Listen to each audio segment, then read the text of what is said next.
Hello,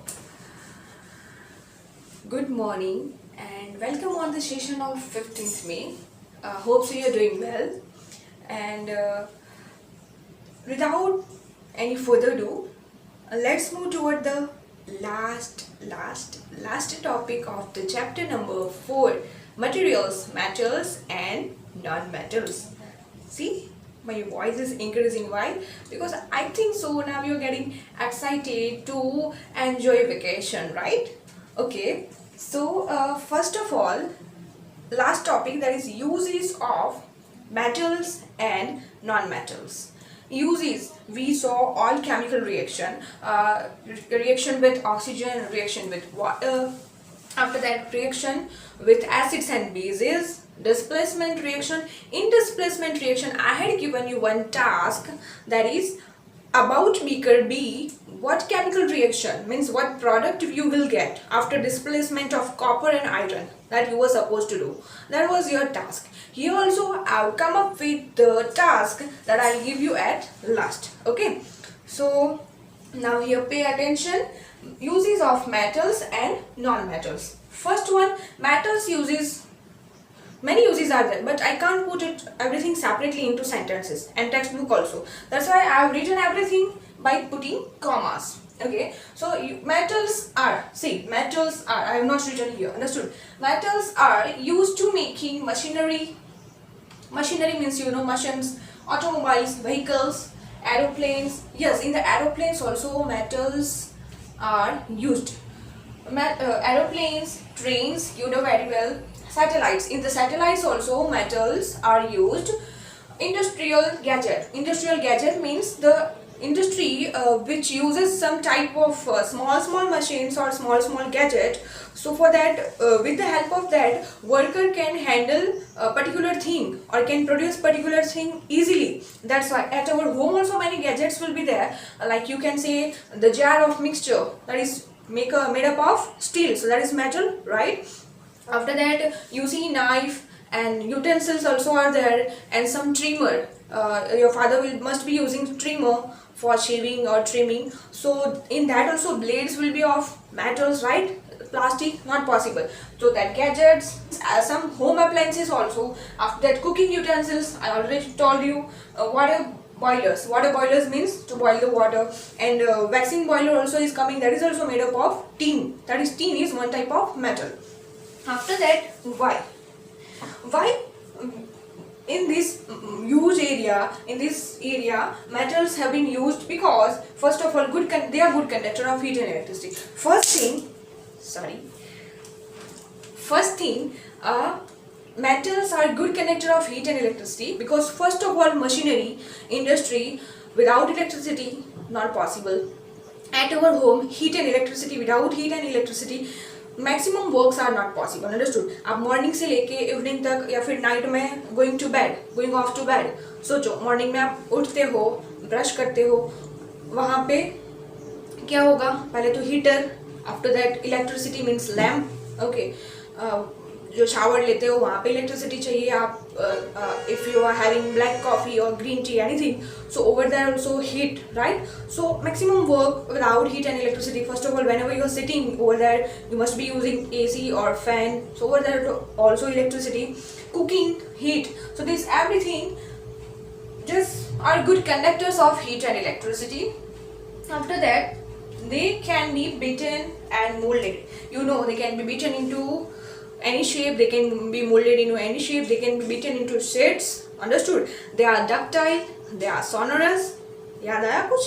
ये है physical properties. I am talking about physical properties of metal. जी हाँ, सही सुन रहे हो आप। हमारा ये चैप्टर का पहला टॉपिक था physical properties of metal, that I am again telling here कि वो कंडक्टर्स हैं, good conductors. They are ductile means wires बना सकते हैं। After that they are malleability means sheets में convert कर सकते हैं। after that they are sonorous means they produce ringing sound on striking, right? So this all characteristic if we find in any kind of material or any kind of substance, that substance will known as metals.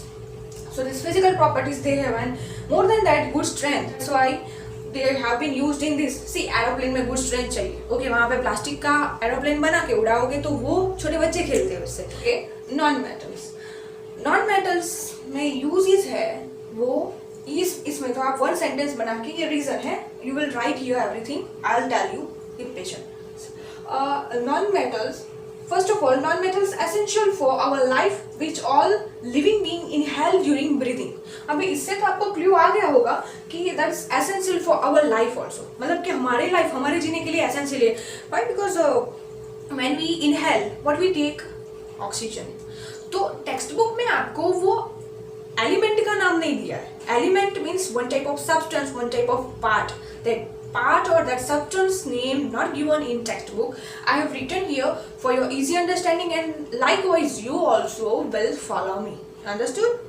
So essential for our life which all living being inhale during breathing में हम क्या लेते हैं? Oxygen. So first non metal किसके बारे में है? First non metals use is about oxygen। Second one non metal है वो किसके बारे में है? Used in fertiliser to enhance growth of plant. Fertiliser, वो हो fertiliser, this word we have seen many times, manure, fertiliser, and first chapter में हमने देखा था क्रॉप प्रोडक्शन एंड मैनेजमेंट में fertiliser. What's the meaning of fertiliser? Fertiliser which is one type of chemical substance to enhance the soil fertility. Fertiliser है वो chemical है, तो वो हमने पढ़ा था कि फर्टिलाइजर भी एनहांस करता है सॉइल फर्टिलिटी को, बट उसको मिनिमम यूज करना चाहिए, कंट्रोल में यूज करना चाहिए, because it is chemical substance. So non metal में फर्टिलाइजर, अब फर्टिलाइजर कौन से? NPK, याद आया? NPK मतलब नाइट्रोजन, P मतलब फॉस्फोरस एंड K मतलब पोटास। K मतलब पोटास नहीं, पोटास, बट वो के नाम है उसका, साइंटिफिकली नेम है, उसको हम चेंज नहीं कर सकते। जिसने फाउंड किया होगा उसने ऐसे के नाम दिया, पर नाम है पोटास। तो nitrogen, phosphorus, potash. First one oxygen, second one NPK means fertilisers, third one used in water purification process. Water purification process आपके घर पे वाटर प्योरीफाई हो गई। प्लस 7th क्लास में हमने पढ़ा था एक्वीफर, अंडरस्टूड? एक्वीफर पढ़ा था, means waste water treatment plant, WWTP, understood? Waste water treatment plant. Waste water treatment plant में हमने देखा था कि sand and grit removal tank है, वाटर एक्वीफर है, और आफ्टर दैट वो टैंक में पूरा प्योरिफिकेशन हो जाने के बाद उसको डिसइंफेक्ट करने के लिए, मतलब कि उसके अंदर माइक्रो ऑर्गेनिज्म अगर बचे हैं तो वो मर जाए, उसके लिए हम क्या यूज करते थे? क्लोरीन की टैबलेट यूज करते थे, chlorine in tablet form and ozone. आपके घर पे भी अगर जो फिल्टर होगा तो उसमें है ना वन एक एडेप्टर जैसा होगा, ऐसा क्रॉस में, ओके, उसको पर्टिकुलर कैप्सूल जैसा होता है इतना लॉन्ग, उसको चेंज करते हैं बार बार, वो ब्लैक जैसा हो जाता है, वाटर फिल्टर हो के ब्लैक हो जाता है, फिर चेंज करना पड़ता है, मेंटेनेंस के लिए आते हैं घर पे। सो दैट इज ऑल्सो, उसके अंदर भी क्लोरीन और ओजोन के लेयर होते हैं, okay. So this third one non metal. Fourth one use as antiseptic on wound. आपको कभी लग जाता है तो ऑइंटमेंट लगाते हैं, और उसके क्रीम के ऊपर लिखा होता है ऑइंटमेंट। ऑइंटमेंट क्या है कि that is one kind of applicant. Applicant मतलब कि अप्लाई करने के लिए जो यूज होता है उसको एप्लीकेंट बोलते हैं, वन काइंड ऑफ एप्लीकेंट, और वो ब्राउन कलर में होता है ऑइंटमेंट। या फिर आप सफ्रामाइसिन ले लो, तो वो वन टाइप ऑफ क्या है? क्रीम है, वो वुंड के ऊपर लगाते हो, राइट? ब्राउन कलर का होता है, ब्लूइश कलर का या फिर पर्पल कलर का भी आता है, तो वो एंटीसेप्टिक है। एंटीसेप्टिक मतलब कि कहीं पे लगा है, देखो एंटीबैक्टीरियल मतलब बैक्टीरिया को किल करने के लिए, एंटीसेप्टिक मतलब कि इन्फेक्शन को रोकने के लिए। एंटीसेप्टिक में पर्पल कलर का होता है सब्सटेंस KMNO4। के है वो एक, ये के है, ओके। आफ्टर दैट Mn है वो अलग है, और O मतलब ऑक्सीजन। अभी ये KMNO4 को क्या बोलते हैं? This chemical formula I have given. Now chemical name of KMNO4 you will find and you will right in your work. मैं ये वर्क देने वाली हूँ आपको, उसके साथ में ही आप एक्स्ट्रा क्वेश्चन में यहाँ पे मैंने क्वेश्चन मार्क किया, because this is your task number 1। What is the chemical name of KMNO4? Chemical formula I have given KMNO4. Now name I know but I will not speak. This is your task. You will search and you will write with proper spelling. Spelling mistake नहीं होनी चाहिए। K मतलब ये है, तो आपको पता चल गया होगा कि इसको पोटास बोलते थे, यहाँ पे भी पोटास जैसा वर्ड आएगा। Mn मैं नहीं बताऊंगी, ऑक्सीजन वहाँ पे आएगा, बट ऑक्सीजन का वर्ड नहीं आएगा, क्योंकि केमिकल नेम देने में भी रूल्स होते हैं कि कार्बन डाइऑक्साइड, तो वहाँ पे ऑक्सीजन है तो डाइऑक्साइड बोलेंगे, पर वही ऑक्सीजन अगर यहाँ पे आया तो यहाँ पे ऑक्सीजन का मेंशन नहीं होगा। Oxygen atom will be there, molecules of oxygen will be there, but उसका नाम नहीं होगा हाइड्रोजन पेरोक्साइड। तो उसमें हाइड्रोजन और ऑक्सीजन दोनों आता है, बट हम हाइड्रोजन ऑक्साइड नहीं बोलते, पेरोक्साइड बोलते हैं, H2O2। जो आपको लगते हैं तो ऊपर पहले लगाते तो फॉर्म निकल आते हैं, उसके ऊपर क्लीन करने के लिए लगाते हैं। तो and fifth one, that is your task number 2. Fifth one, what you'll do, you will write another one non-metals use। कोई एक नॉन मेटल लोगे, उसका यूज आप यहाँ पे लिखोगे। तो जो यूजेबल है, यूजफुल है, वो लिखना है यहाँ पे, ठीक है।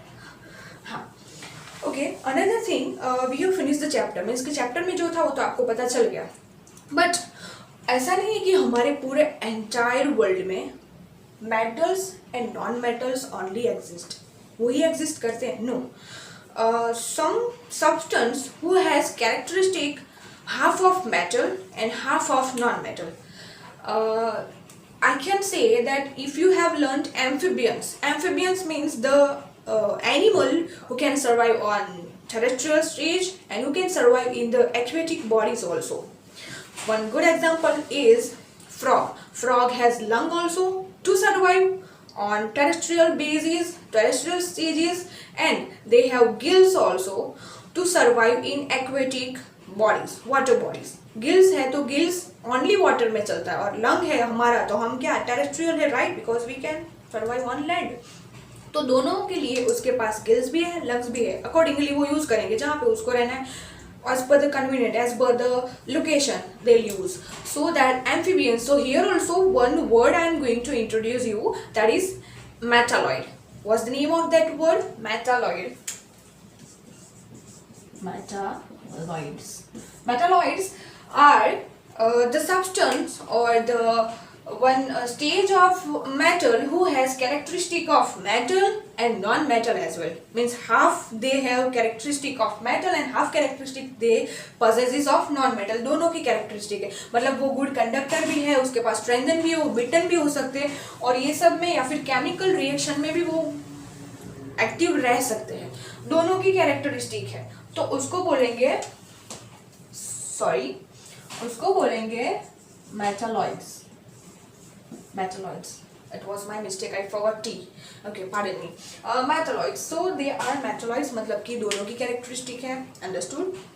So this all about metals, non-metals, and one another word I introduced that they have the characteristic of both metals and non-metals. They possesses the characteristic of both. They act as a both. Like वो कैसा है कि amphibians है, वैसे ही यहाँ पे non metal metal दोनों की characteristic possesses होगी, तो उसको क्या बोलेंगे? Metalloids. Understood?